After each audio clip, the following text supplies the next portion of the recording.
self-identify their own tribal identity. And long story short, the name Tongva was really invented probably about the 1970s by a Native American scholar, a scholar on Native American history and anthropology at Cal State Long Beach around the time that they were doing a development there. And she developed a new name for what she wanted to identify basically the indigenous people that were in the surrounding area. And so she came up with what she thought from the anthology would be being people of the earth. And so you get the name Tongva. But it was a creation by a scholar. It wasn't something that people self-identified with. So the question that we should always ask is, how do people self-identify with? And the name is generally used is the Quiche Nation, and we'll talk about that in a minute. I'll show you why within one of our next pictures. But it is important for us to note that they came down from basically northern Sonoran Desert, southern Nevada, very arid. They came to another place that wasn't quite as arid, and so they spread out over what is present-day Los Angeles and Orange County. They did have 3 villages of major imports for us in the local area. Now, over near the Pueblo de Los Angeles, over where we have, our present day, Olvera Street, where we have Chinatown, there was the village of Yangan, which was there. It was a rather large village, a capital village. In arid environments, you try to keep villages down to about 50 people. This had about 350 to 380 people.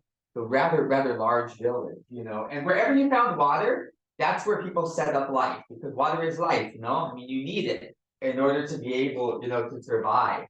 But there was also villages of other importance to us. There was the village of Otsunga, which is up to the north of us in El Sereno.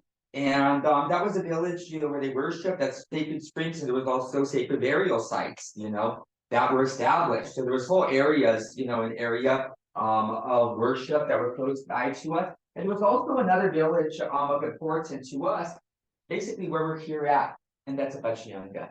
Apachianga is a village that actually, believe it or not, straddled on both sides of what we know today as the Los Angeles River. On both sides of what we would call the Arts District and also Boyle Heights. And I think that's really how they made their livelihood, from the water, whatever they can fish from the birds and everything around there. And it is important for me to make this case that Apachianga is rather important, and we'll get to the story. But Apachianga really becomes the last stand for indigenous people within, Los Angeles. It's really going to be one of the last places that they can try to stay unbothered for a while, until they kind of suffer a lot of the displacements of the freeways and mass redevelopment that later come within that. But we'll talk about the complications, as we, go along. But it is important that we do acknowledge that these areas here, they did have their own name. They did have their own identity. And if we go on to slide number 2, and there we go. And and the textbooks, kind of what, the anthropologists come out is they try to give us a kind of a view, kind of pastoral view of, what, one of the villages would look like, especially, up against the Los Angeles River. And this gives us, a pretty good representation of the recreation of what a village would have looked like, and the huts, and how, the family units kind of came together. But remember, if we move on to slide 3, one of the things that I mentioned is that there is a discrepancy over what indigenous people, what the Native American people of the land they call themselves. And the Gabrielino or the Gabrielino, depending on how you refer to yourself, they prefer to refer to themselves as the Quiche people. And why do they refer to themselves to the Quiche people? Is what we see in number 3. Is that not 3? It's 2. It's 2. Yeah. Oh, it's good. Sorry.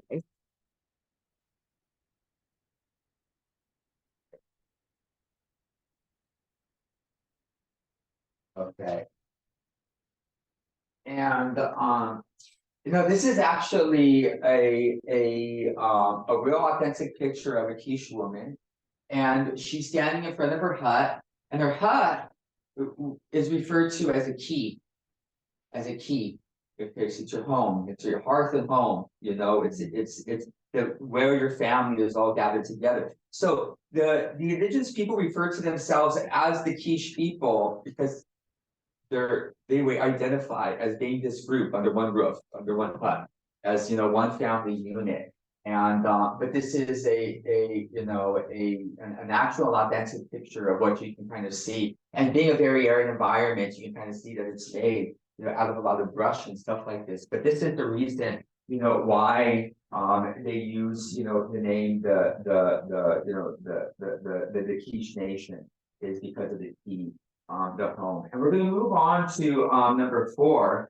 And you know, and unfortunately, what we do, you know, one of the things is that the other term up until, you know, pretty much, you know, when I was in school, is that they didn't often really refer to the local indigenous people by any name. They just referred to them as the mission Indians.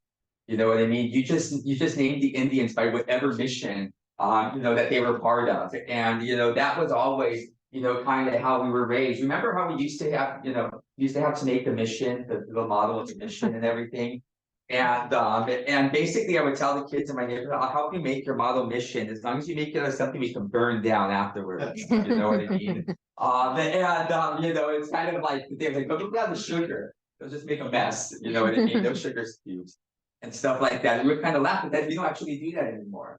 You know, we actually moved beyond that, you know, but, you know, it is important, you know, for us to realize that, you know, we have to be really honest. And, you know, one of the things that I, you know, kind of talk about, you know, when it comes to, you know, the indigenous history of people. And, you know, one of the things is that, you know, we have to start acknowledging as, you know, people of Spanish descent and people of Mexican descent. We have to start decolonizing our story, but we have to start decolonizing with us and decolonizing the way that we tell our own story.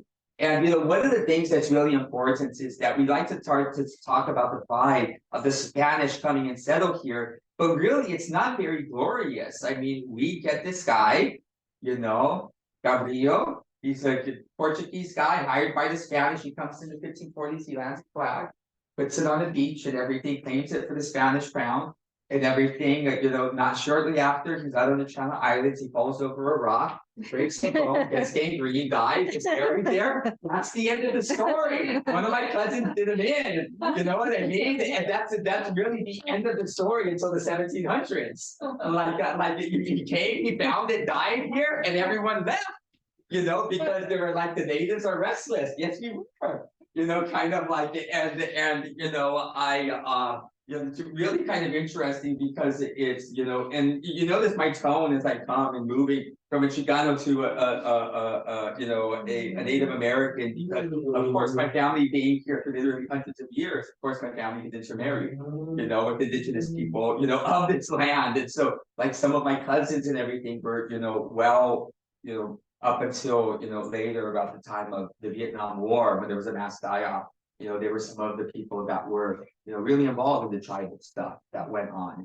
And, you know, so, you know, this is, you know, kind of, you know, really, it's really kind of an interesting story because when I hear this story, I'll always see, like, Peter Reggie's face, you know, like taking down, you know, the Spaniard at some point. But it's not that glorious of a story when you put it that way. It's kind of, you know, weird. But what happens is that there is a certain reality that by the 1700s, the Spanish crown is very worried because there are a lot of interests that are looking at this land that really has been sitting there with no one to be able to claim it. And who do you have that are pouncing on any new land that they can possibly claim? You have the British, you have the French who are moving close. Now they have Louisiana territory and everything. Now, you know, you have the Russians, so they're already coming in from the north. They already have Monterrey, and that's why we have a Russian river in Northern California, because it was already settled by Russian people and stuff like this. And so there's these, all the way from South America, there's people that are willing to claim this land. They're willing to settle it there. And so the Spanish,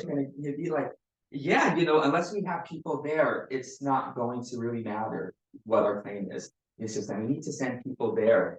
And so what happens is that the Spanish Empire, you know, does have a unique way because they need to find a much cheaper way.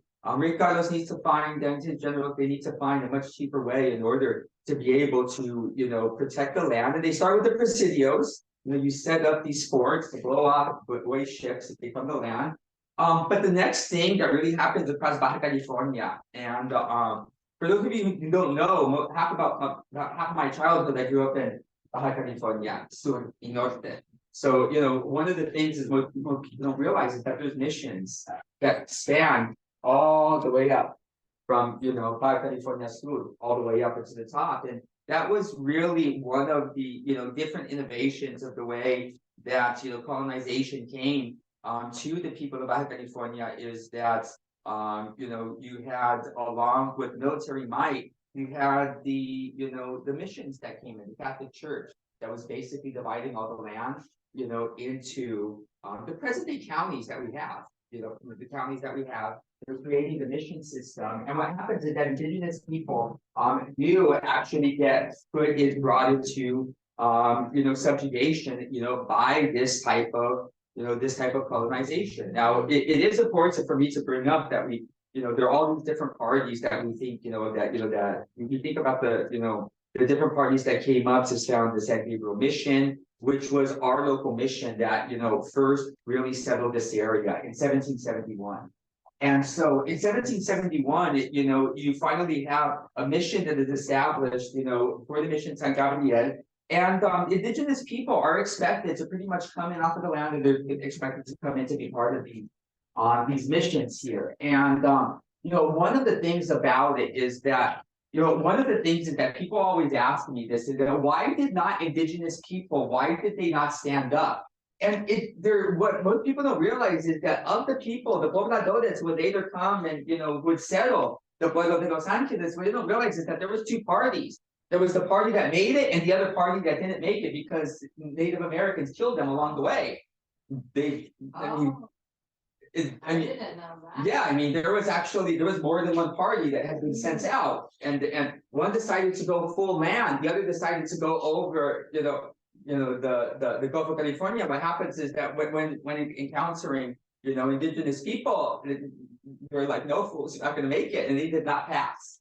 They did not pass. So the thing is that there was, it is important to say about this, but there is a certain reality that indigenous people, and I don't want to go far into details of this, but there were, certain revolts in which people did try to stand up to the idea of basically be pushed into slave, a slave system of plantations, which is basically what the mission system really meant for indigenous people.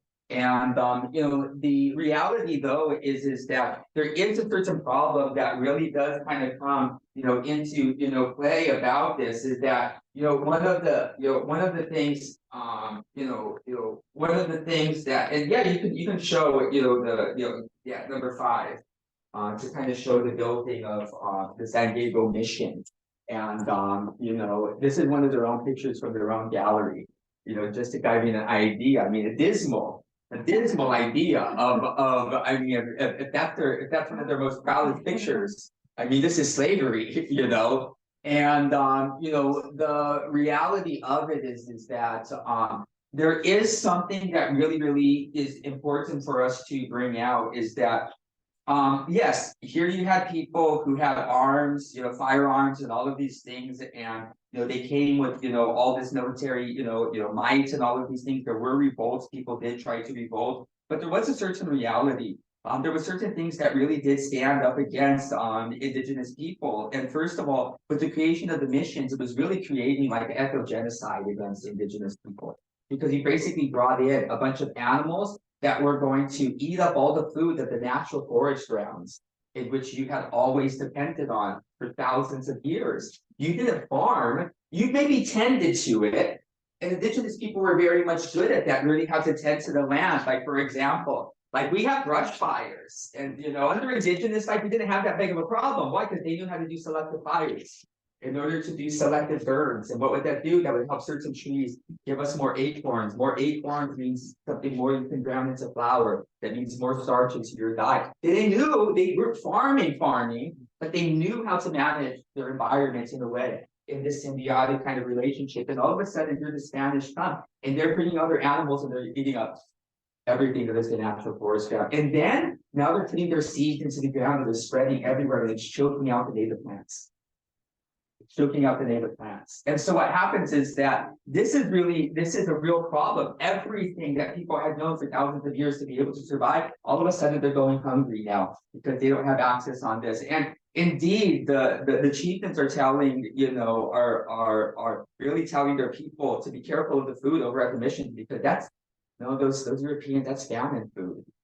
It's because that stuff doesn't stick to your bones, that wheat and all that, once it's dried up and everything, you're gonna get sucked up like that. And so what happens is that on top of that, so people are, there are all these levels that happen. Plus there are people that are literally getting sick and dying for not being able to digest food that their bodies are obviously not made for. And if you've ever sat along with me with, a regular glass of milk, you'll know that I am very indigenous. I am lactose intolerant now.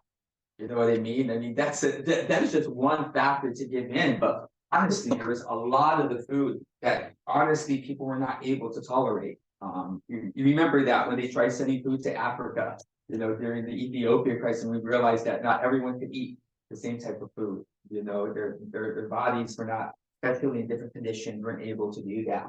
So that's the thing is that people were brought in, but it was also disease. Disease that ends up, really, fighting the people. You didn't really need as much guns. People had to come in because they needed to bring in, the kind of, resources of that. And, but as we move forward, one of the things that, I do, kind of want to point out, and this is, so as you see, what happens is that no longer are the indigenous people just kind of spread out. They're expected to live in the backdrop of the, the Mission San Gabriel. And the Mission San Gabriel, that's a very interesting, very, very old picture of it before, any extra additions are made. And what's kind of funny about it is that it also shows a weird, interesting thing about our Latino roots, about Hispanic roots in a strange way, is that they modeled the Mission San Gabriel after Moorish building. And that, you would see in Toledo and Granada and stuff like that. Real odd, kind of thing that they kind of brought to arid environments and stuff like that. But if you go on to, the next slide, number 7, I believe.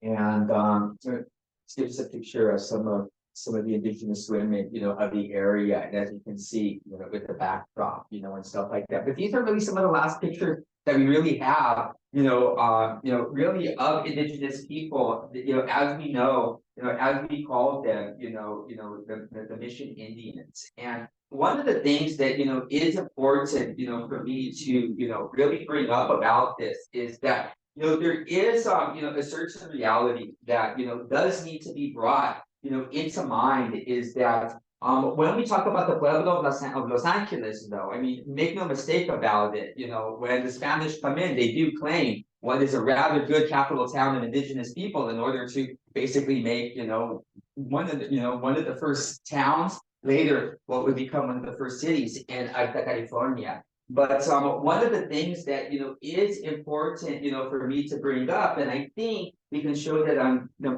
slide number 10, is that, one of the things that is important for us to bring out is that Los Angeles, when it's created, it is created as really one of the first secular settlements. It's not a mission.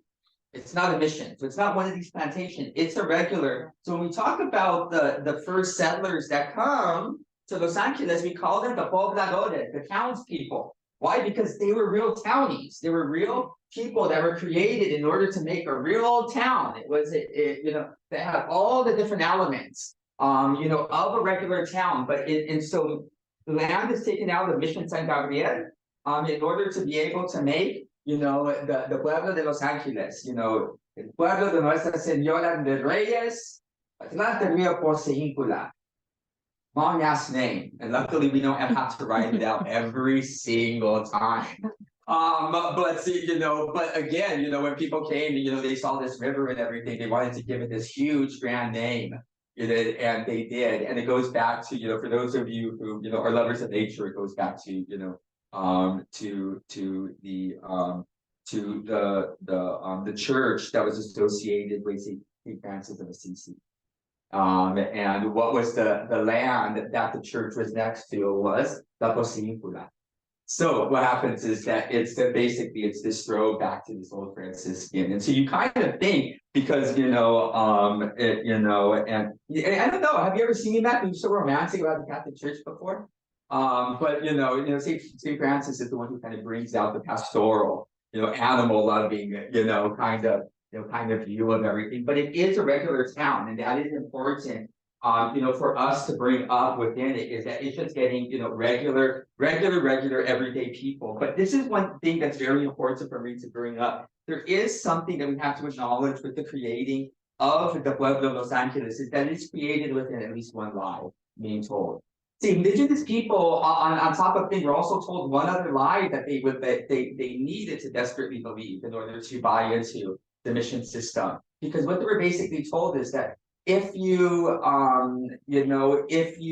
just come here and work at these missions, we're going to redevelop the land and everything. And what happens is that in 10 years from now, we're going to give it all back to you. We're going to give it all back to you. You see, you're just building up your own inheritance. And unfortunately to me, it sounds like, but not pride, work makes you free.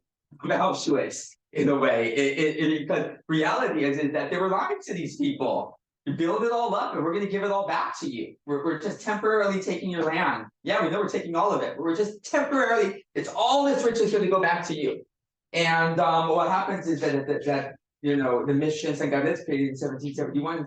What happened in 1781? The mission of the Pueblo. So the mission, the starting of the Pueblo.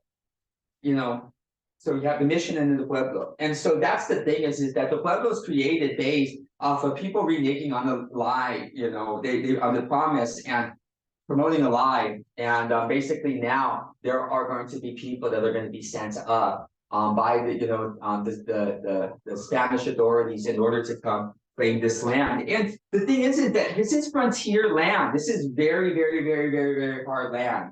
And so, it's really a hard sell on a lot of people. Really, really a hard sell, for people. And so the thing is that in order to be able to, I think it goes to number 11.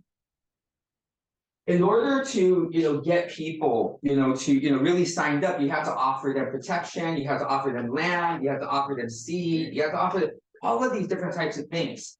That were, going to, help them be able to succeed, as new settlers in the land. And we actually have, right, in Alvera Street, for those of you who've been to Alvera Street, there's, Pico House and everything right there. But right, around the Kiosco, we have, a listing of the pobladores. And what I find that's very interesting about the pobladores, and this is really one of the very important things for me to bring up, is that, what we learned from that plaque there, and it gives the census of all of the first people that came for the creation of the founding of the Pueblo of Los Angeles. And it gives their names, it gives, the list, of each of the children, in the family. But it also, interestingly, in the original, giving of the census, it also had listed caste system.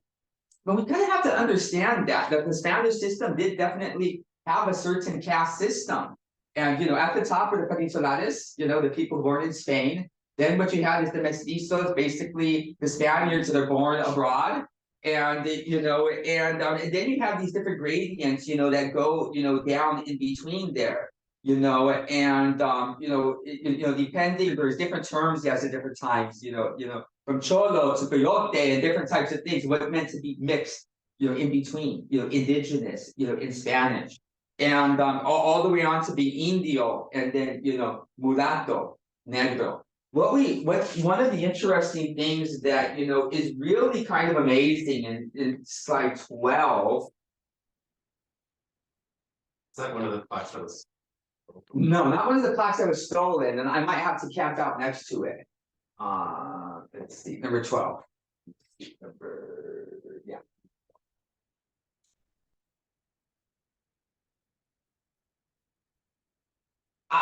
There we go. And so one of the things that is important for me, and it's not very clear, but it's not very clear from here. But one of the things that is important for me to kind of bring up is that if we look at the census of early Los Angeles, if we look up, because you end up with a group that's according to legend came and did this procession all the way in September. We celebrate it, every year, people walking these miles, from San Diego Mission, to but the truth is that it probably didn't really happen that way. People started coming some months before, already, plotting out land and stuff like that. It's probably just an urban legend and stuff like that. But we do learn later on, in November, later in December, there are different censuses that are taken to say how many people are in the Pueblo. And what we learn, within it is that there are these different families that are listed within it. And what we learn is that because they give their caste, the casta for each of these persons, what we learn about it is that 26 of the 44 original settlers were, they're either listed as negro or mulatto. So they're of African descent. They're Spaniards of African descent. And so that's really important for me to note that there's only one family that is listed there that says Espanol. There's actually really only one single family that lists themselves as Espanol. There's only one of them.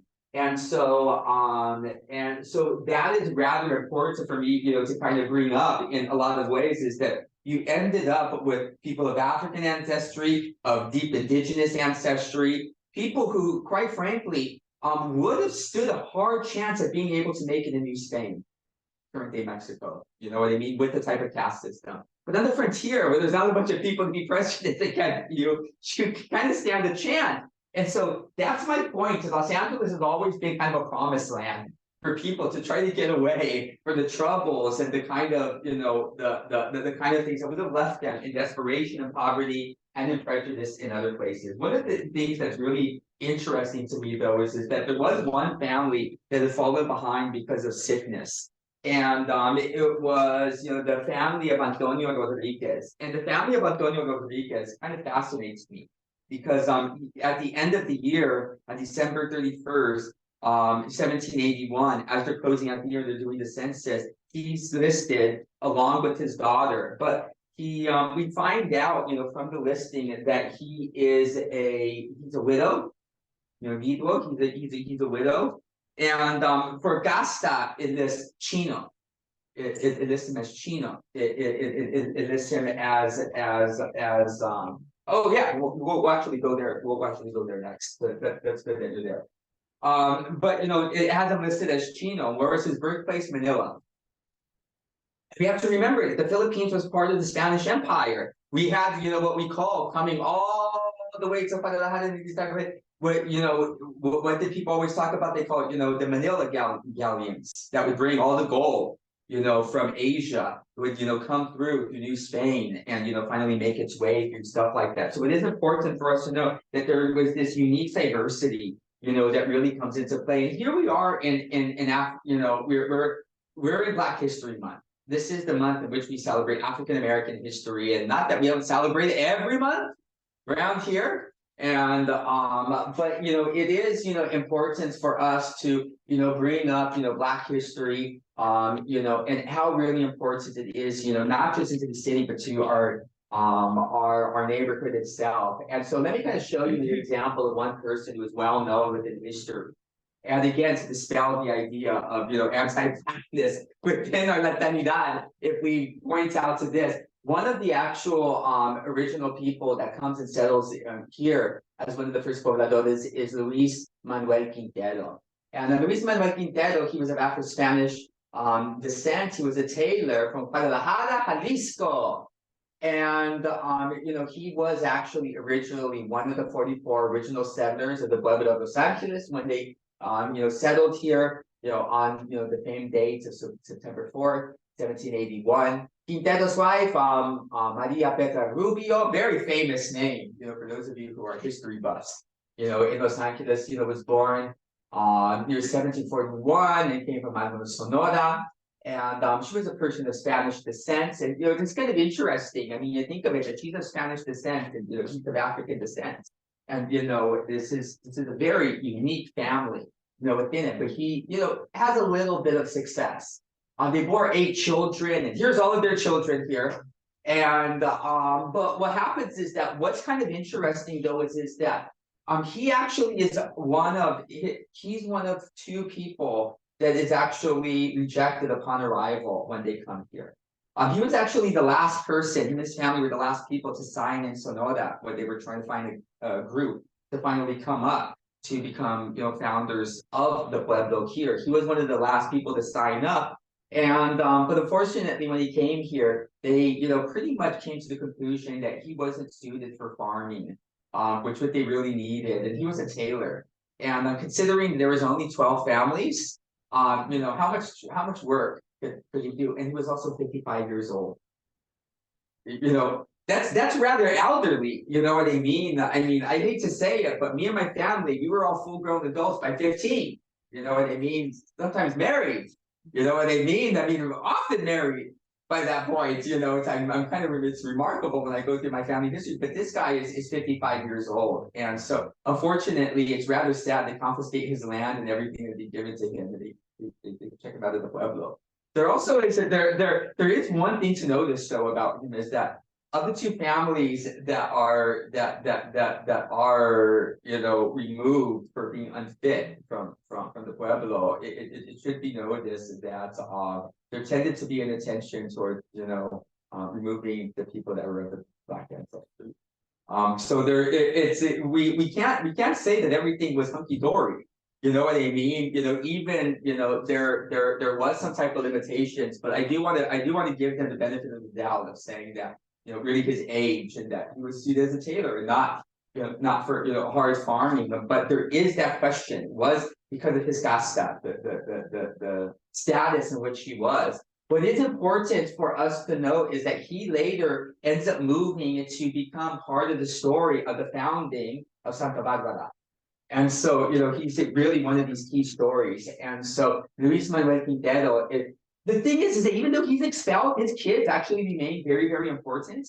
They stay and they marry into all the major families, mostly because they marry the soldiers. They marry, girls, right? Yeah, they have all girls. And so they basically marry into, all of the elite, kind of class, of things. And so that's really amazing for me to, kind of bring up. And later on, one of his one of his great grandchildren is going to end up, marrying, the son of the founder of Pardon Bluffs, today Boyle Heights. And so it's a rather interesting story is that, his family is going to intersect, later on with our founding family, within here, in the area. On slide 14, what I just want to bring up really quickly, then, I'm going to be doing the Lost Cemeteries of Los Angeles tour, and we'll talk a little bit more about that later. I'm going to try not to go into too much, detail, as we, go into some of this. And I know that everyone can do the walk, so maybe I'll give a little bit of a talk about, some of this, because that really is kind of a hike. And if I get a hip replacement, I won't even be able to do that one. So maybe I can start moving to do this virtual, this talk. One of the things that's important for me to bring up though is that, the Spanish Empire does give way, to Mexican Revolution. And, we think of the Mexican Revolution, there is a very definite change in what happens here, within the frontier lands. And, what happens is that, after Zito, we get to kick out the Spanish. And, we no longer have the Spanish overlords and everything. And so, the Spanish monks and everyone, all of them, kind of get, kicked out. But there's a problem. There's a problem that happens early on within the Mexican Revolution that's really kind of interesting. And this is kind of make a point. I want to make a point for why many of us, when we go through our Mexican family, we find such diverse groups of people coming from like literally all over the world. And the reason is kind of this, is that, after the Mexican Revolution and the Spanish are kicked out, the reality is that there aren't enough people to really settle the northern parts of Mexican territory, let alone the frontier lands. The northern states are pretty much empty. And so what happens is that you need to encourage people in order to come. So we end up getting later on in 1824, just a few years after the Grito, comes into effect, we get the Mexican Colonization Act, in which the Congress of Mexico decides that they're going to allow for the first time immigrants to come to Mexico. Immigrants are going to come to Mexico, and you know what? We are going to enable you in order to become homesteaders in the northern territories that are underpopulated. That is their agreement. Is that you can come and you can immigrate here. You just have to be willing to settle the northern land so that they can't be claimed by all of these other empires, that are trying to claim our land. Will you do this for you? And that allured a lot of people. Wow. Free land and all this assistance and everything, and especially for impoverished people. There was only one thing about that. You have to be Catholic. This was the first revolution, right? And it wasn't the revolution we know today in Mexico, of the 20th century, and everything. It was the first revolution. And so what happens is that, if you kind of got to think about that, the Inquisition carried on until like 1838, like really late, what I mean? Like it's sadly late, you know what I mean? And being a Mexican Jew, I know this, like this is very, very well. Unfortunately, ask any family from Monterrey, Nuevo León, they can tell you the same story about, these types of things. But there is a certain reality that if you claim that you're Catholic, you could come, but this gave an opportunity for a lot of other people as well, not just, Jewish people like my ancestors claiming to be Catholic, wink, wink. With the Medusa and Madonna's foot, you know what I mean? And those type of stories, you know what I mean? But there is a certain reality that this meant for a lot of other people. And some of the first people that were able to claim, that were able to stay, and that were sent for other people, like who took over the Catholic Church? Well, Father Bachelot, the French Basque, priest of the area. He becomes, the head of the archdiocese, here in the area. And what happens is that you also get other very Catholic people. You also get Italians. Italians become amongst the first that come in the 1820s. Indeed, the oldest building that we have, brick building in the city of Los Angeles, is on Alvera Street, and it's Palanconi House, which was created by Italians. It was created by Italians. Italian part of the story, very much from the beginning French. And all of these different types of groups, you just had to be Catholic. And so very many different people ended up coming to settle out here, as well as Portuguese, Irish, and everyone in between. But one of the things I do kind of want to bring up within this, and number 15, I can't believe I'm actually going there, but I am going to go there just very quickly, because we do have the time in order to kind of go there. One of the things that is rather important is that even though what we have is at one point with the creation of the Mexican Revolution, what happens is that the next part, what do we call, generally in Mexican history, for those of us, who got Mexican education, the next part that we often think about is the secularization of land. Basically, the Catholic Church owns all the land.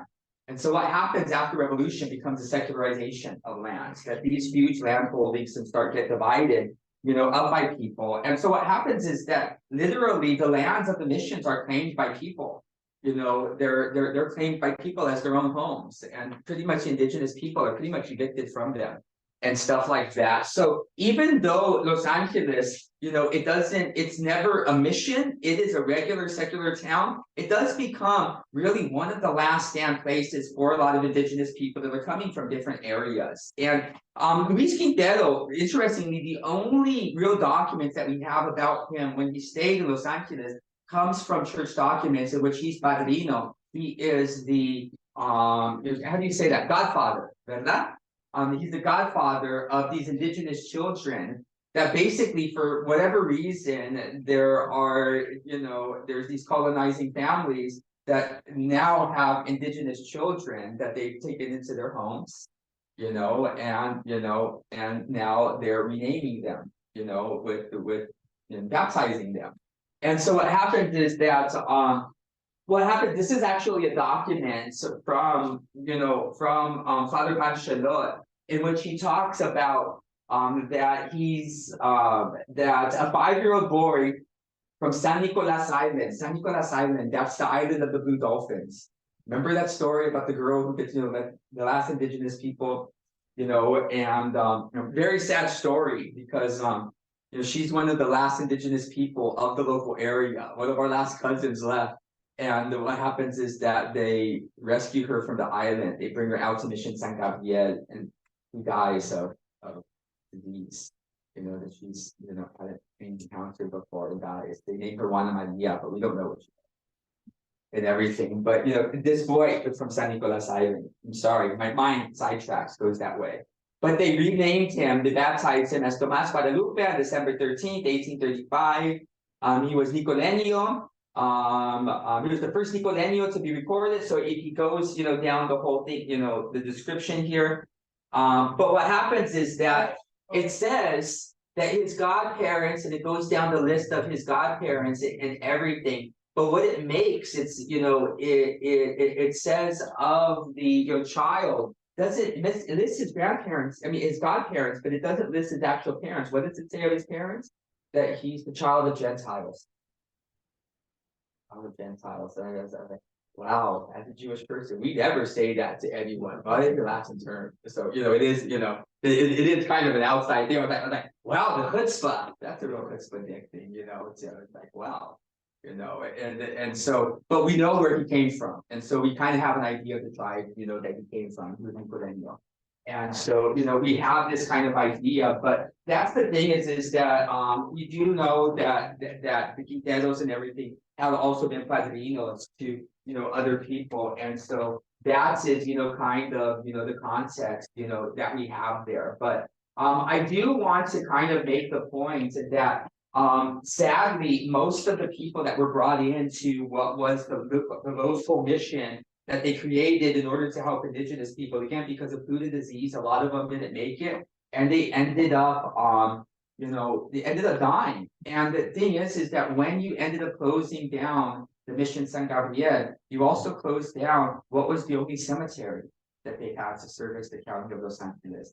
And so what happens is that immediately they did end up creating a cemetery for the Pueblo of Los Angeles, and they ended up creating it. I think this is number 16. And they ended up creating a burial site right next to,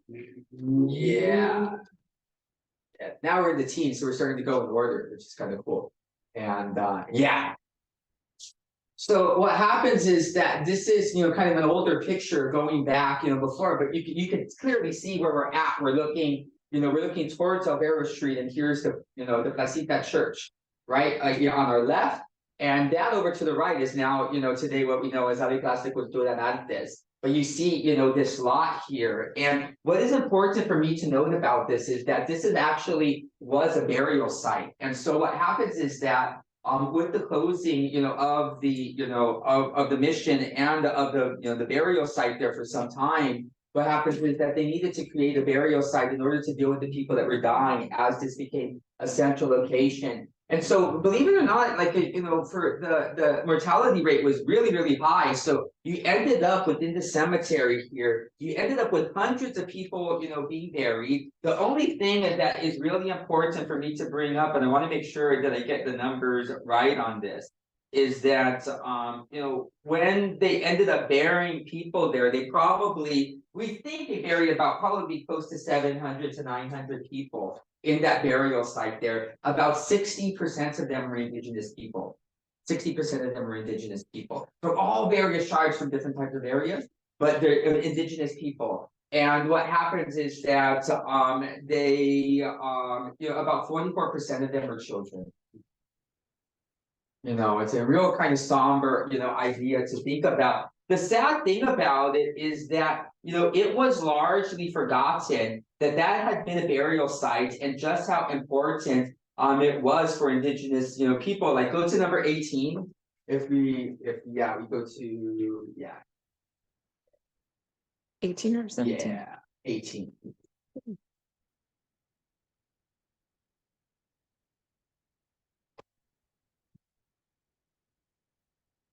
Okay, there we go. And so the thing is that when I was a kid, it pretty much was just a parking lot. Pretty much was just a parking lot. What happens is that the cemetery had become really overrun and cut into disrepair by already by the 1930s. It was already filled. Father Banchero asked to increase the size of the cemetery in the late 1830s, and the city said no. And the reason is that, long story short, I guess it matters now, in this day and age. People didn't get it before when I said it, but the real reason was because of epidemics. The problem is that if notice where we're at, that's about 50 to 75 feet away from the plaza, and that meant that you were about 50 to 75 feet away from the Zancamada, the main water inlet of water irrigation, which is your drinking water. If you're burying people just these feet away, their body fluids are going to go down into the water table, and you're going to get the diseases. They didn't know the whole germ theory, but they could figure out. They're smart enough, you know what I mean, to figure out that people are dying of all the diseases, but we don't put cemeteries in the middle of the city for that reason. And especially in Mexico, we don't do it. They're always not much out there and everything. And it's specifically for that reason, in order, to prevent, about that. And so what happens is that they close down the cemetery, they create another cemetery at another place. And I'll be damned if they don't actually, build over that cemetery something else, just like they would over this spot. Later on, it would become La Luz de Dia Tienda. The restaurant that's across the street. They originally were located there on top of where the cemetery was. Little did they know it had really been long forgotten in the minds of people. And the reason is because the city and the Catholic Church had said this in their records. Well, we moved all these hundreds of bodies, like these hundreds of bodies back in 1844. And people are like, but our families were here, and we don't ever remember them doing that. And besides, people built on top of it. Like, how can you, when, in this, kind of reality? But that was not, that wasn't really acknowledged by people. They just kind of took it. And that's why I often made a major argument with people. There's a lot of historians that get really irritated with me because I'll break the premise of a lot of their history books and stuff like that, or their book or their article and stuff like that they thought, was so clever and everything. I was like, what the problem is, with a lot of people, it's like, you guys are documentary historians. You assume that the history books and the newspapers and the city documents and this general's writings and that friar's, you assume that they got that right?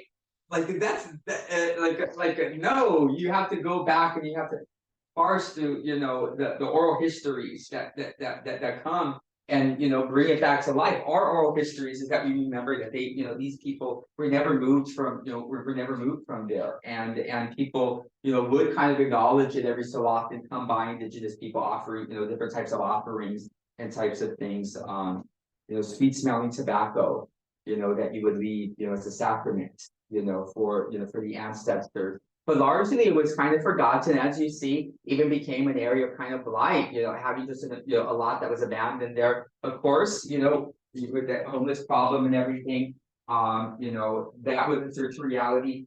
For that reason, the county decided that they were going to, reclaim some of the buildings down there near the Pueblo, and that they were going to start using them for cultural purposes. And so that building that you see back behind you is currently, Plaza de Cultura and Artes. Okay, now let me show you. Let's go to number 19. Yeah.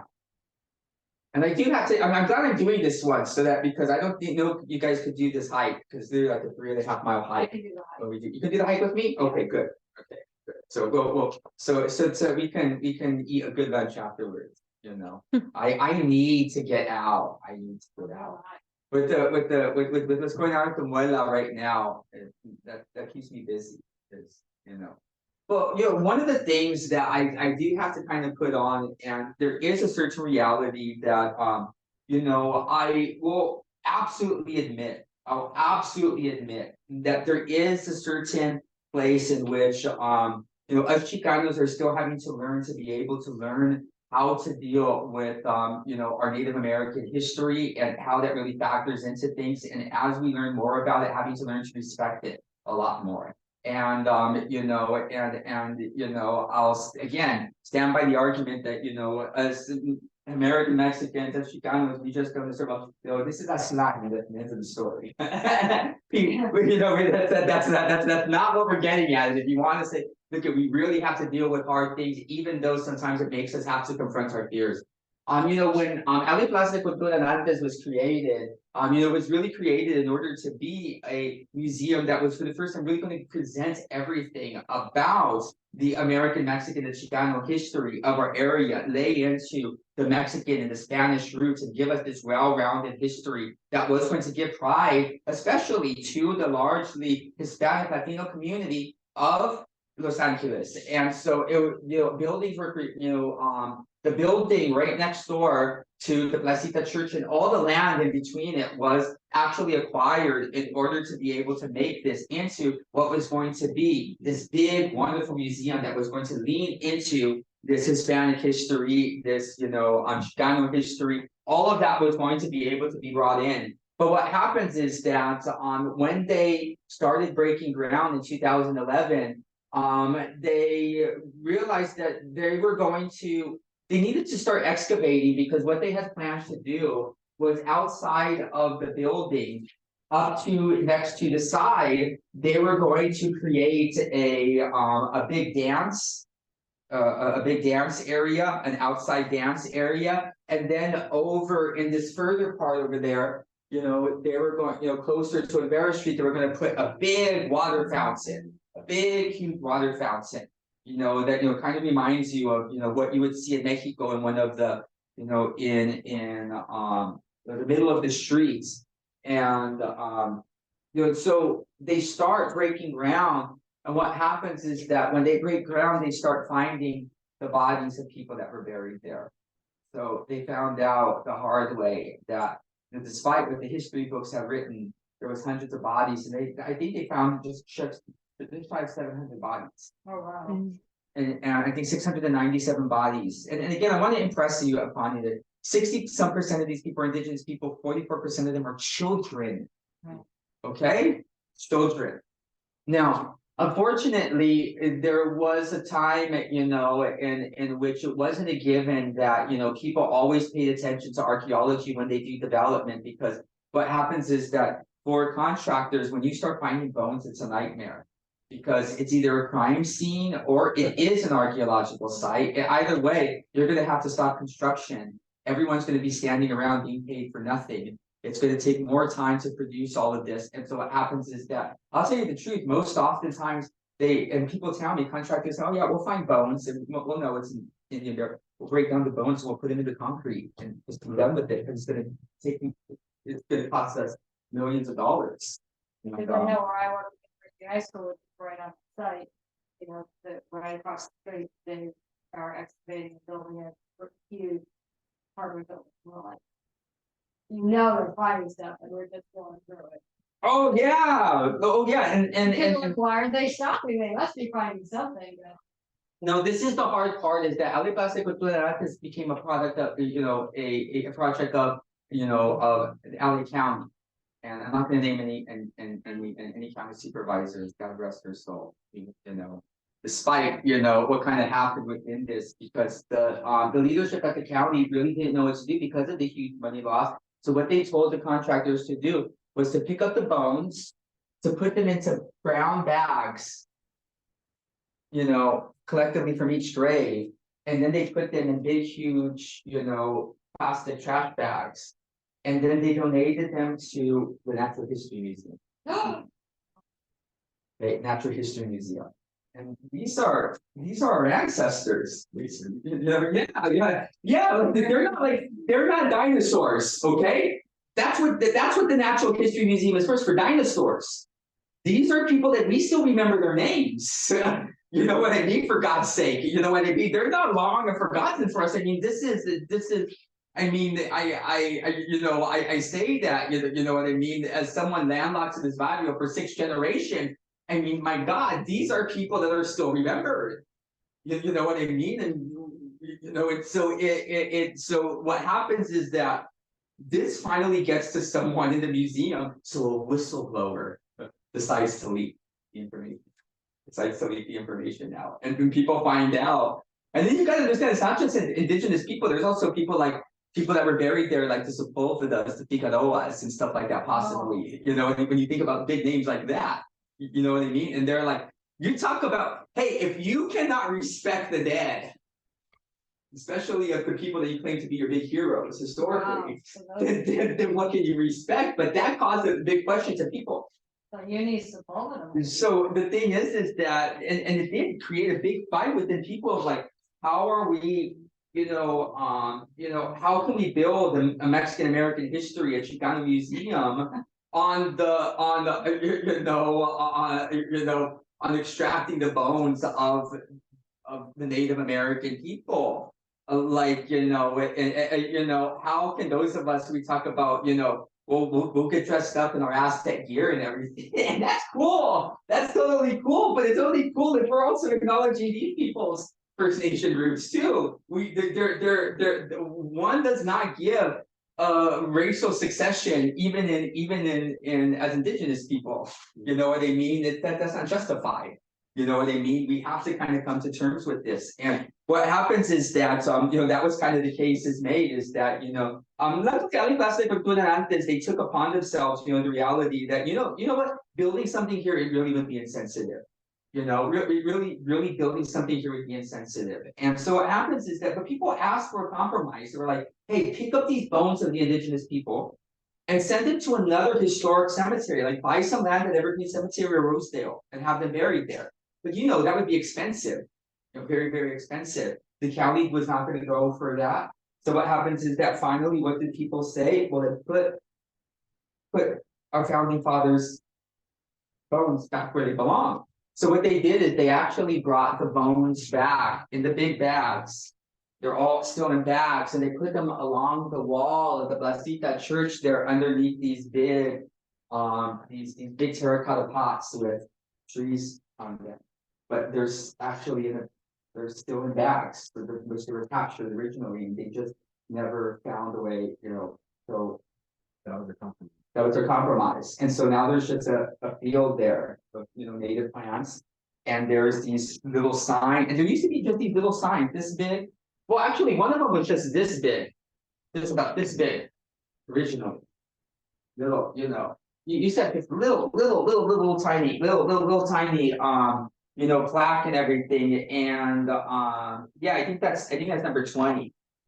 It used to just have a little tiny plaque, that was there. And what happens is that when I started this tour and everything, I asked the museum and everything, and because I've always been, I do a lot of tours. I did the Zoot Ride bus tour, so I always bring in big crowds, into there. And I was like, but I always rip when it comes to the whole cemetery thing. I hope you guys don't feel offended by it, about how we had to wrestle with that, and that really was a big problem. And the fact is that little plaque is about this big, and that's all we ever had there for years. That acknowledged the First Nation people, and Derek, said that, and what happens is that after bringing attention to it over and over and over again, they now created a paseo that comes, right through, in between the church and Ale Plaza de Cultura and Artes. And what they now have put in is all these installations which talk about the Indigenous history there.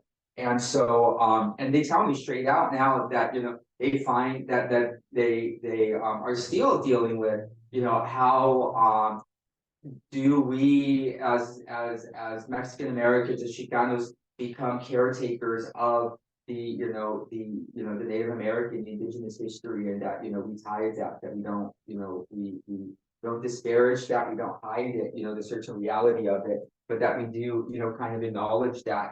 I think the real interesting thing though is that there has been really very little acknowledgement of Indigenous people up until, our recent history. And that is very, very important for me, to kind of bring up, is that when you think about a lot of the other tribes, when we think about California tribes, you think like in Northern California and out in the desert, where people have the reservations, and we think about the res life, out stuff like there, but that's actually very rare in California. In California, the reality is that most of the treaties that were made with Indigenous people were broken. It didn't matter what government that was coming in, they were broken and they were never really acknowledged. So the truth is that the Quiche people, the Tonga people, the people that we acknowledge as our founding fathers, here, in this area, as Native Americans, it is important to realize that they were, they are not recognized by the federal government as a tribe. They don't have any of the protections of what normally being a tribe is having the ability to have land and all of these different types of things that are normally done, as well as education benefits and all of these things that are part of the system as a recognized tribe. And it's not because they aren't a real tribe, it's just because the United States government has never recognized them. There was never recognized the treaty that was made with them. And it really is important for me to bring up, at this point, because we really need to try to do everything that we can to, really acknowledge, the history of the Quiche people, of the Tonga Nation. We need to continue to bring them up because, quite frankly, the reality is that, if you think of the tribe before colonization, it was 5,000 strong, you would think that by now it'd be in the millions, right? Well, right now, as far as registered, on tribal members that, by their own associations that they've come up with in groups, by their own local association, that, appoints a tribal leader, there's only about 1,200 people. And during COVID, I was really, really shocked to find that both the chief and his wife passed away in the first round of COVID. And it was like the most gut-wrenching thing. Like watch, a cemetery in the cemetery on Facebook because it's COVID, and just to watch the outpouring of people. But there is a certain reality that the numbers are very, very small in order to get people to want to be able to associate with the tribal identity and to be able to recognize it within their families is rather important. Number 21, if you can. One of the things is important for me to bring up that was on a county level, and I think possibly because of that awkward situation of us literally uncovering our Native American history on the way to tell a Chicano story. We had to kind of like learn, on the county level to deal with it a little bit more differently. And so what happens is that even though we don't have any type of federal recognition, it is important that for the the Indigenous tribe of the area, for the Quiche people, they do have actual county recognition. And so what happens is that this is our current Los Angeles County seal. And for those of you who remember, it's we've had it changed, maybe about a decade ago, right? Maybe about a decade ago. Maybe a little bit longer than that. 15 years ago, we had it changed. And long story short, we had the seal of Los Angeles County changed because it had a bunch of, it had crosses everywhere that you could think of putting one. Not just on top of the Mission, but on top of, the Hollywood Bowl and everywhere in between. And but it was created by an evangelical guy who that was kind of his purpose, originally, in order to kind of, but through the middle, if you remember what used to be in the middle, it's very common for documents in California, but the goddess Pomona, okay, and basically in order to law, this type of thing. And so what happens is that when they're redesigning it, there's finally someone actually said they're like, well, we're going to decolonize. Right. Let's not just overdo the Spanish overdoing it. Okay, let's do the European Anglos also out doing it with they're trying to put everything Greco-Roman. You know what I mean? And so what happens is that they end up deciding to put an indigenous people of a quiche woman, you know, in the middle, holding out a bowl of water and stuff like that. And so, you know, and again, you know, Ty, you know, the basic story, but this is now, you know, our county, you know, seal. And you know, it was very, very interesting to me is that, you know, you know, this past week on my Facebook, I posted that I was down at Evergreen Cemetery for Lost LA. And we were talking about Evergreen Cemetery and the, you know, the Potter's Field, you know, and you know, and all of that. You know, so you know, I've kind of been thinking, you know, through, you know, a lot of that, you know, about the cemeteries and how, you know, unfortunately, the only way that you can really other people and the way it's so brilliantly done by early history and colonization here within Los Angeles and different levels of it was for people to, you know, get rid of the cemeteries of the people that were there before. That you could say that people with this, the you know, the indigenous, the Spanish, the French names, you know, the old Jewish names, the old Chinese names, the old Japanese, you can say that they're, you know, they all came here last week. But if you have burial places, you can no.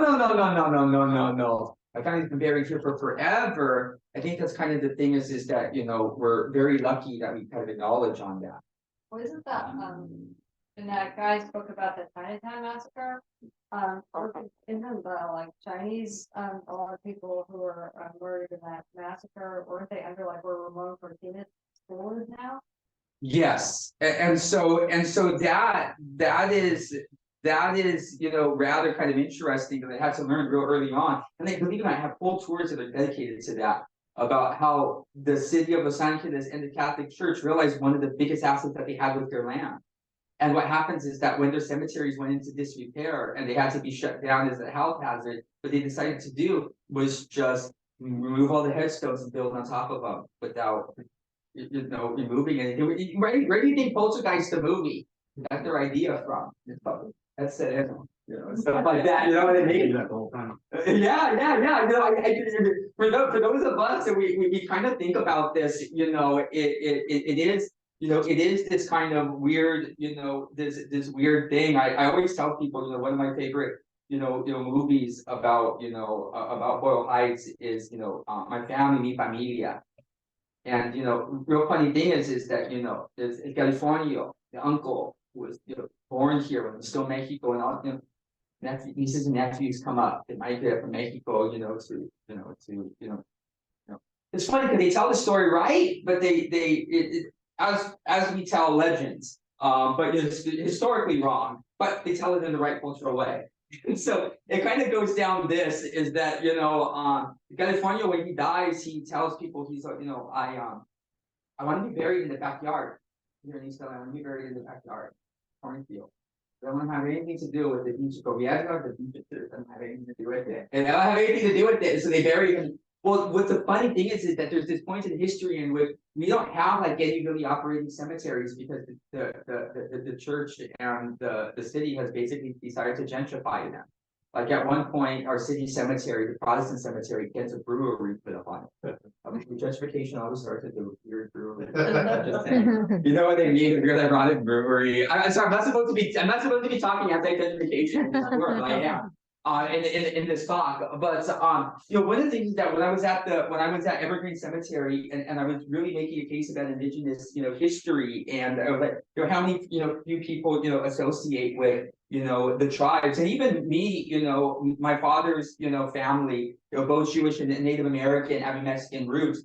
You know, indigenous people, they made their way, and we were always kind of here in East LA, but made our way to other different places because of the train routes to other places. So believe it or not, my grandfather, Gonzales, he was born in Montana, you know, and you know, stuff like that. And so, you know, you end up with very diverse, you know, Native American roots, and I really, you know, started having to, you know, kind of like lean into it. Because my mom was, you know, kind of starting to tell me, she's like, you know, because I do, even within my family, I want to challenge the kind of narratives of things, because I know that, you know, I have this one side of my family that's much more Native American, the other side of my family that's much more, Mexican American, more recent, immigrants and something. And I would love my grandfather would say, well, even though he was American vet, and proud of it, and a Republican too. But he would tell me, at the end of the weekends, we need to remember the Americans, they stole this land from us. They stole it. And who did we steal it from, Grandpa? So who's this we you're talking about? It's like, but then we gotta think about it. Think about Native Americans. Think as we tell these stories, and stuff like that. And I was like, no. It's very important for me to think through both ends of it in the way that I tell the story, so that I give people, the way of thinking of there's this intersectionality, but there are at different times class and political differences that even pit Indigenous people up against each other. And in the Bible, it's still our story to this day. People finding ways in order to pit us against each other. The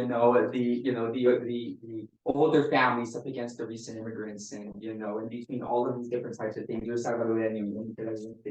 all of these types of things that become these types of things. But the reality is that a lot of people are starting to acknowledge. People used to kind of fight with me, and they were like, no, but your family members, and they are these tribal members, and that's like your family and your family history, but they're not my founding fathers. And I was like, yeah, but you know what?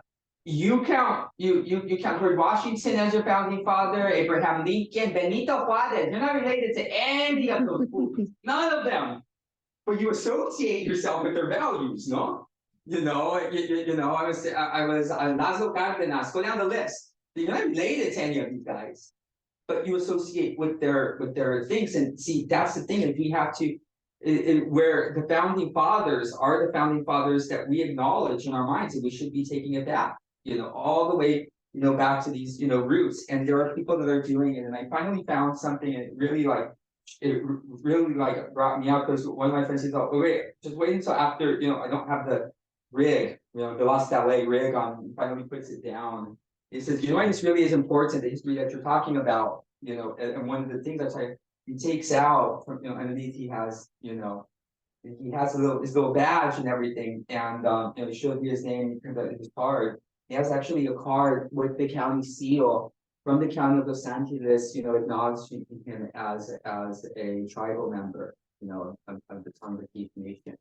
And so the county is now starting to register people. And so that is really, it's one step towards recognition. At least we're doing it on the county level. There are kind of fights, in order to figure out, how that's going to happen. Basically, there's two groups. There's the Quiche group and there's the Tonga group. One group has a really heavy lawyer who basically, his interest is, I think, in order to make sure that they bring casinos to Los Angeles. And then you have the other group, Gagalino group, which basically a lot of them are church people now. You know what I mean? That they become upstanding, citizen, type of people, and they're church people. And what do they see as the idea of bringing in a bunch of money from casinos? Well, they see nothing but crime, right? All this type of thing. They don't have anything to do with that. You know what I mean? They just want to be able to, have land and, museums and, scholarship funds and stuff like that. And slowly we're getting there.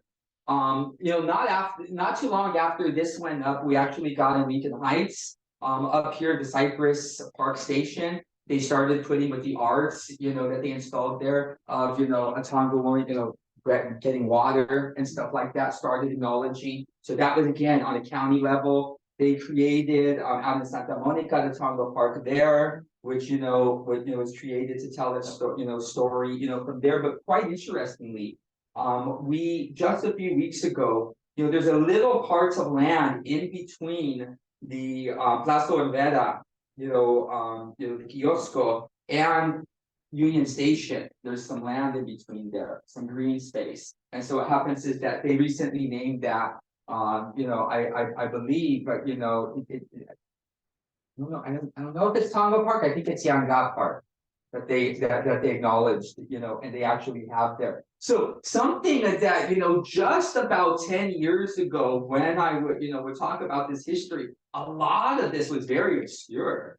It was really kind of obscure. I think what really kind of, made my day, really made it really amazing for me was that when we opened the 6th Street Bridge, the new 6th Street Bridge opened, and that's what put me on the map. What made me famous was fighting Jose Huizar over trying to save the old bridge, and I accused him of corruption and threatened to call the FBI. And who knew? Someone already did. So you know what I mean? But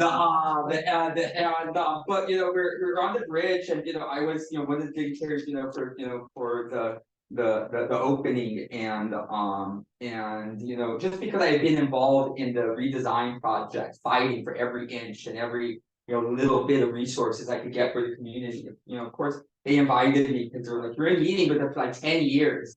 We just want you to shut up and bitching about it now.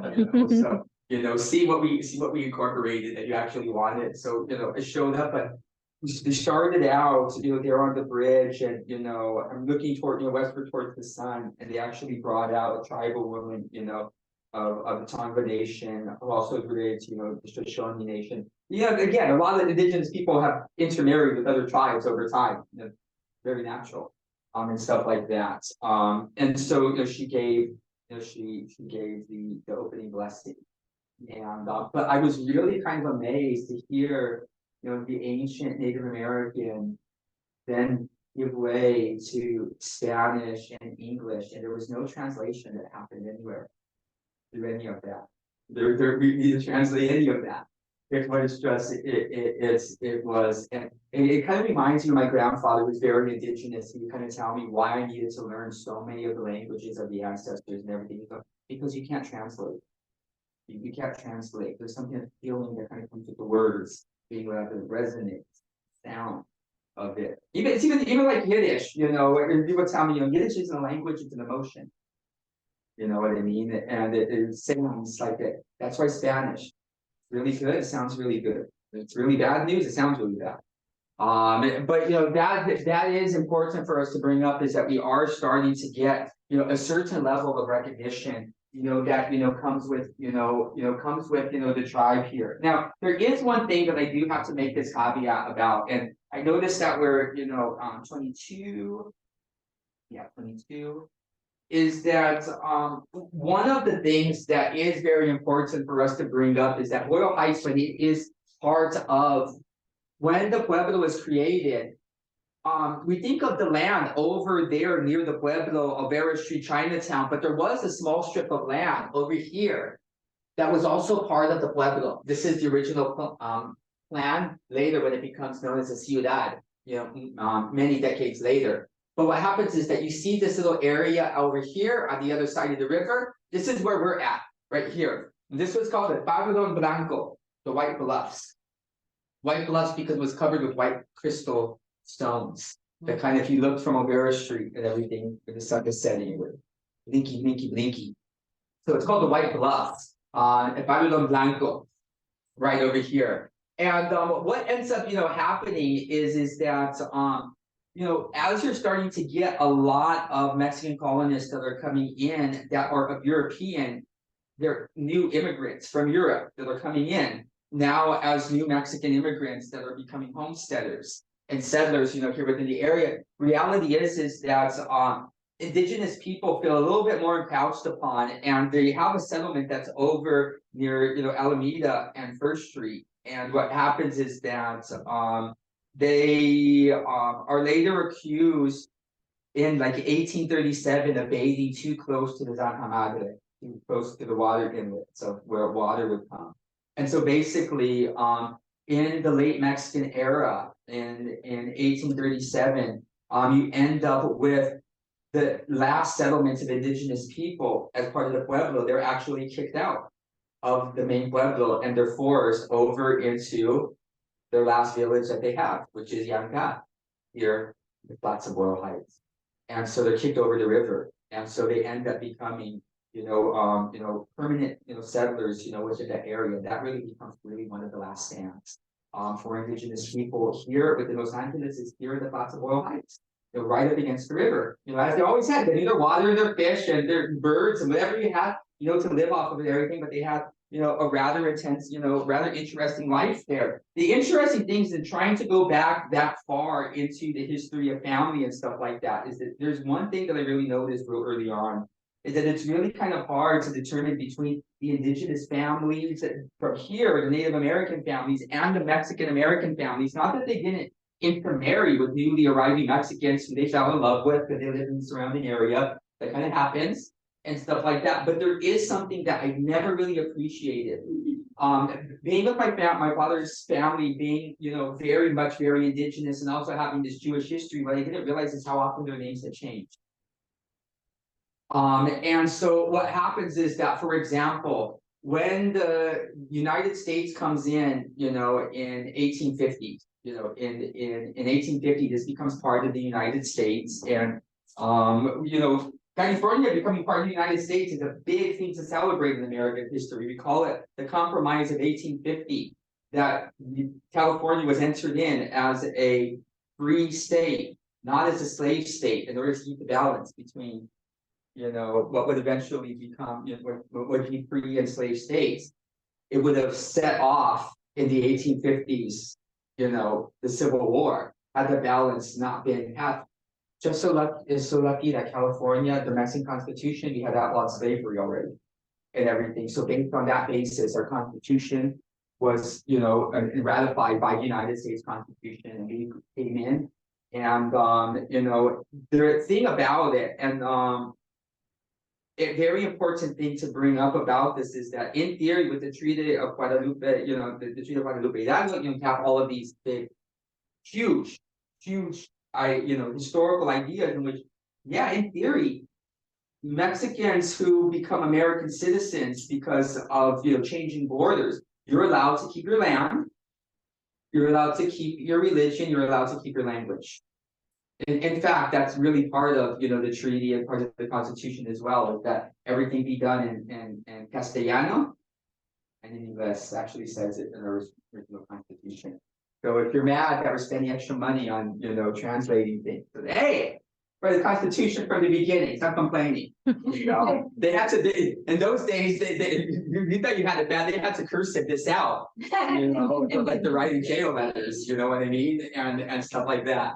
And but it is important, for us to bring up that really one of the the hard parts of that is that indigenous people end up kind of really disappearing into the backdrop and seem to be absorbed into Mexican culture for a very specific reason, is that citizenship was offered to Mexican citizens, but it wasn't offered to Native Americans necessarily. So what did people do? They ended up taking Spanish names in order to basically make themselves American citizens. I was gonna say, as long as you show some kind of connection to a family member from Spain, you got to keep your mind.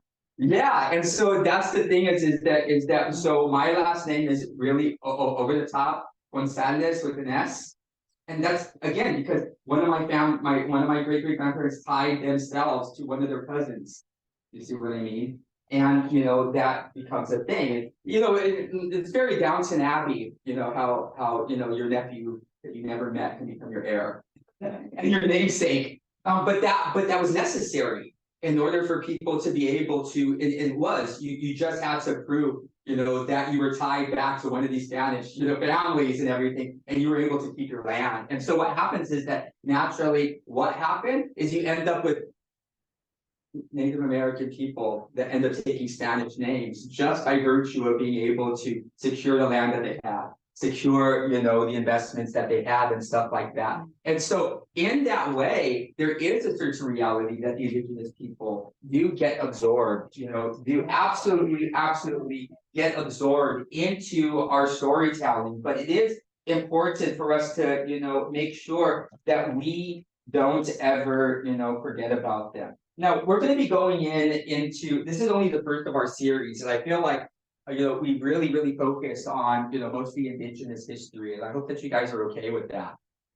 Again, because I want us for people to know that just because we're teaching Chicanismo does not mean that we're not, teaching Native American history as it is and showing equal reverence, into this, history, but we're gonna start getting into, within, our, next lectures about, El Pardon Blanco, the settlement, of this area. But, remember we did,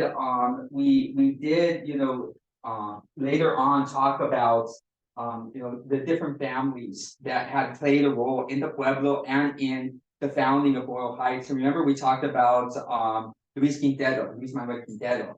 And what's very interesting is that the Pardon Blanco, basically what happens is that with the secularization of land and everything, and the land is starting to be given basically by people of, the gentry class are starting to give gifts to their own family members and to themselves of land. And what happens is that we end up at this point in which in 1835, the alcalde de Los Angeles, the mayor of Los Angeles, Claudio Lopez, he gives his son some 600 acres of land out here, and about 117 acres of them are in what we currently know as Boyle Heights.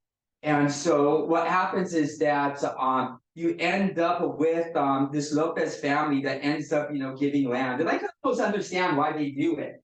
In the old days, you would get married and then you would end up living in the hacienda house with your family, but then they have kids. Something to move on. You know what I mean? And so that's the way you got your kids to leave the house. You gave them land, build your own rancho somewhere else. And so that is rather important for us to bring up, that we do end up, let's bring up slide number 24. Yes, it should be the next one.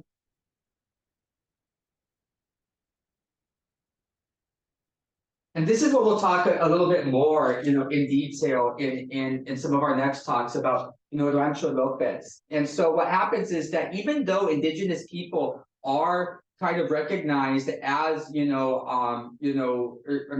do now recognize them as being our early founders. They're not ever brought up in the history books, and for the most part, neither for some reason is the Rancho Lopez, the Lopez family.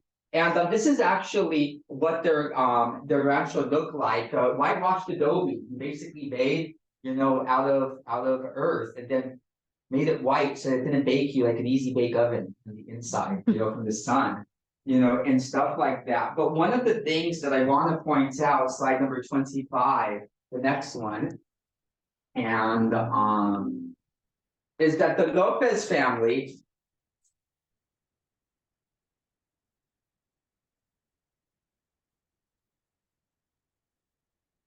has a rather kind of interesting history, because Esteban Lopez, who was granted the land, here by his father Claudio Lopez, what's very interesting about him is that his wife was Maria Jacinta de Sacramento Valdez, and she was a granddaughter of Luis Manuel Quintero.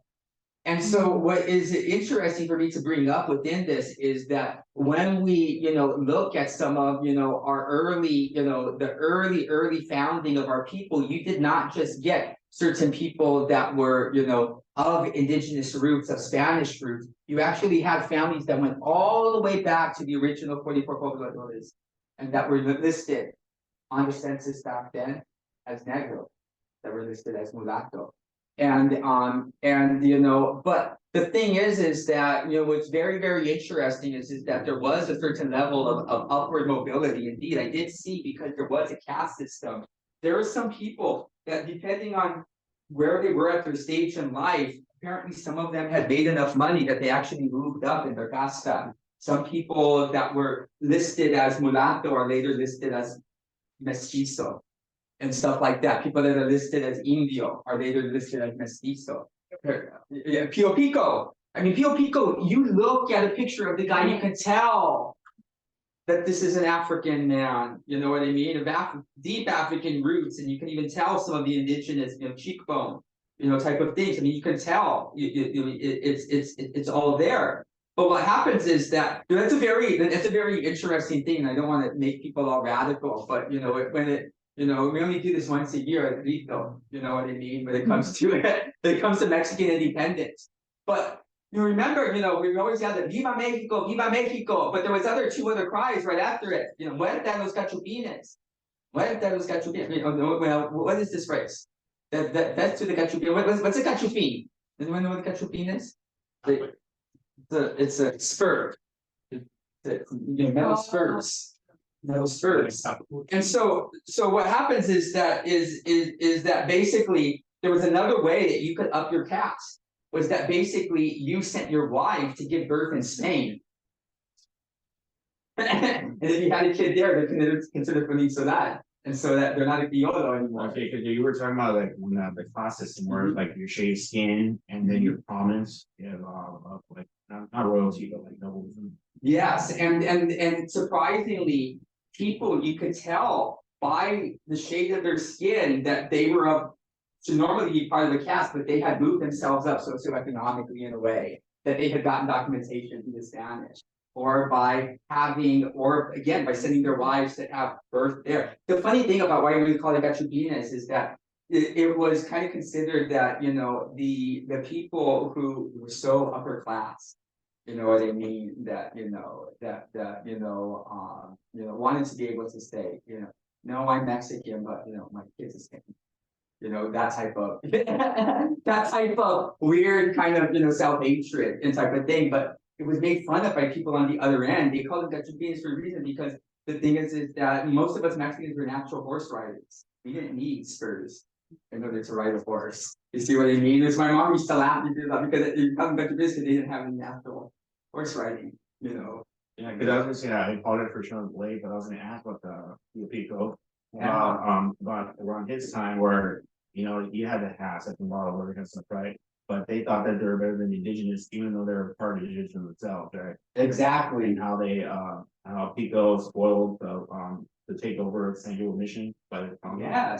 Yes, no, I think that's what's really is really kind of interesting about that is that you know, make no mistake, you know, colonization and the abuse of people is much easier for people to do when they self-associate with being other, or they're on the risk of being other, and feel that they have to overperform. And definitely from what we know about Pio Pico, it's pretty, I think we're pretty certain that his mother was a Gagalenia, you know what I mean? We're pretty certain of that, you know what I mean? Yes, when the fluent father, but he just needed a womb, you know what I mean, to produce him an heir. That was it. And but the thing is that you know, he had kind of broken out of that casteism, and interestingly was really one of the most cruel.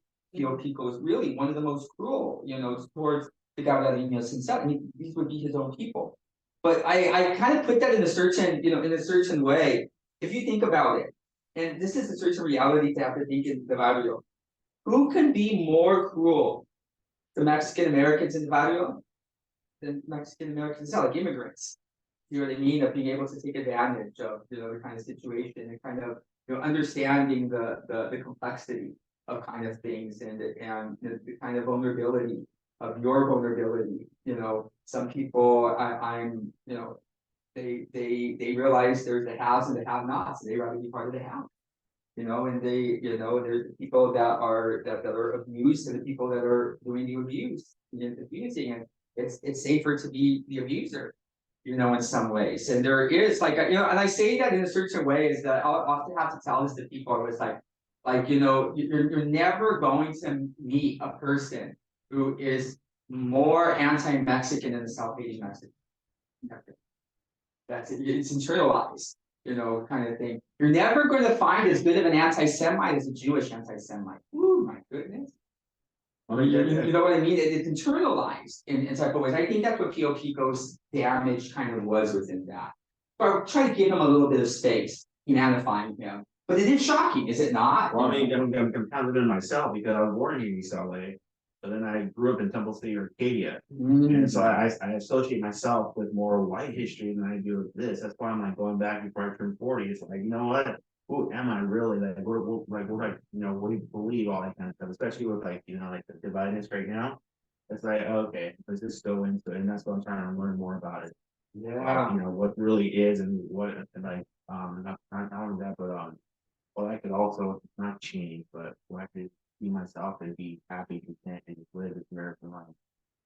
Yeah. No, and I appreciate that you're taking time, to learn this history because it is important for us, to be able to, and I'm kind of very lucky that kind of always either being here on here on the east side of my childhood and then later living in Mexico, I was kind of immersed, within a lot of things. I was raised in a time in which there was all of these things such as bilingual education and all of these things that some of my family members were some of the pioneering teachers for, and so. I was really surprised to learn when I was a kid, at one point when I went to live in Mexico to realize that my grandparents, because I'm a sixth generation American, to realize growing and living with my grandparents in Mexico doing humanitarian work, and to realize that I speak better Spanish than they do. Like they really can't speak Spanish. And that they, my poor grandma. Remember one time we're handing out, food and health, care kits, to the gigantes and all these people. My grandma yells out the window, niños, niños, llama para todos los adultos. She's trying to call for the adults, but she called for the adultery. You know what I mean? But I have to put in the concept. I was like, no, but when you went to school here, Right. when you went to social, you were going to be spanked for speaking Spanish. Let's put this into reality. I was born in '76. That was just a few years after that ended. That's like 3 years after that ended. You know what I mean? I was by the time I made it into school in the '80s. Bilingual education was a new thing that was popping off and stuff like that. I think that's kind of the unique thing for me is that after that, learning through my family history and learning about, the Sephardic history of my other side of the family, my father's family and stuff like that. And then, having to learn, Hebrew and, Aramaic and everything else and go throughout this and kind of realize I was like, man, I'm in a very lucky place that I'm able to actually explore and to speak languages that tell the story of my family history, but quite frankly, people they didn't ignore because they were lazy. They ignored because what that history represented was subversive, to the system that we had here. And I used to get in trouble. People used to tell me all of this, learned, through family, oral history and everything. People used to tell me, you can't openly talk about that on the street. I mean, my God, you'll get your ass kicked, because these things are very, very complicated, very, very complicated things. But I think we've been able to, learn, beyond this point. In our next slide, I'm going to just show you real quickly.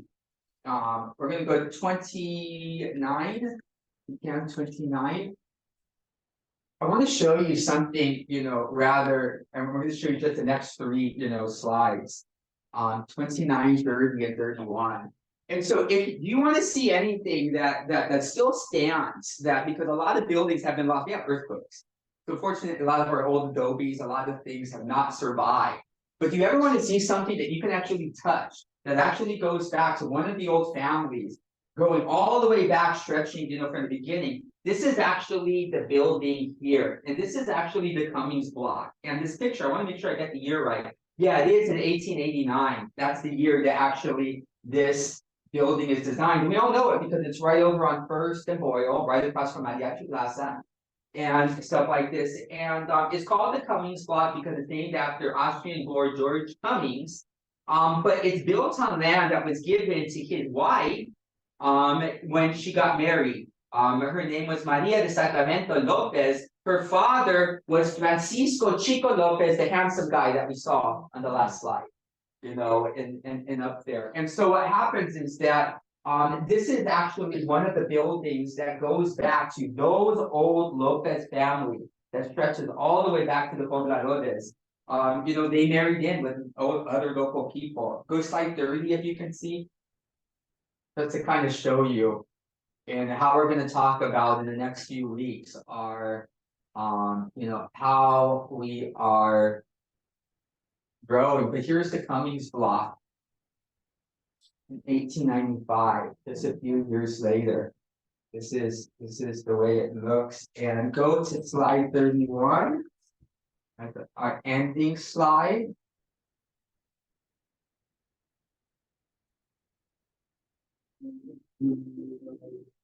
That's it today. Amazing. Isn't that amazing? And, just long story short about this, is you could be talking in detail about the Lopez family and their rich, history and their, all of their stuff about that, but, it is rather, impressive that, this that we know as the Hotel Mariachi for a long time was basically only a bunch of mariachi, hung out in it, you know what I mean? It was really, really run down. And it has been restored in recent years and to become really one of the, the symbols, of the area. But it is important for me to, just note, within this is that, look how much the backdrop, has changed. But from the beginning, it is kind of funny that when you see that building there, it's right next to a kiosko, one of the edifices that's the newest to come to our area. Really, kind of there was built in the 1990s by the state of Jalisco, who gifted it to the mariachi of Boyle Heights. They needed, we didn't have a kiosko for a Plaza del Mariachi, so people from Guadalajara, Jalisco, the hometown of Luis Manuel Quintero, their ancestor, came from, is right there. So there's a whole lot of Jalisco's overlaps really within the story, and it's still kind of manifest in that we're one of the main homes of mariachi music. But as you go by there, you can actually touch a building that its roots actually trace back to these families that go back to the very, very beginning. Do we have any questions from anyone? I can't believe I actually got that like at 2 hours exactly. I don't know how I did that. I don't know how I did. Thank you so. I'm always the person who is afraid that there's going to be a crowd that I'm going to have nothing to say. Not that that's ever happened. I know we're laughing, right?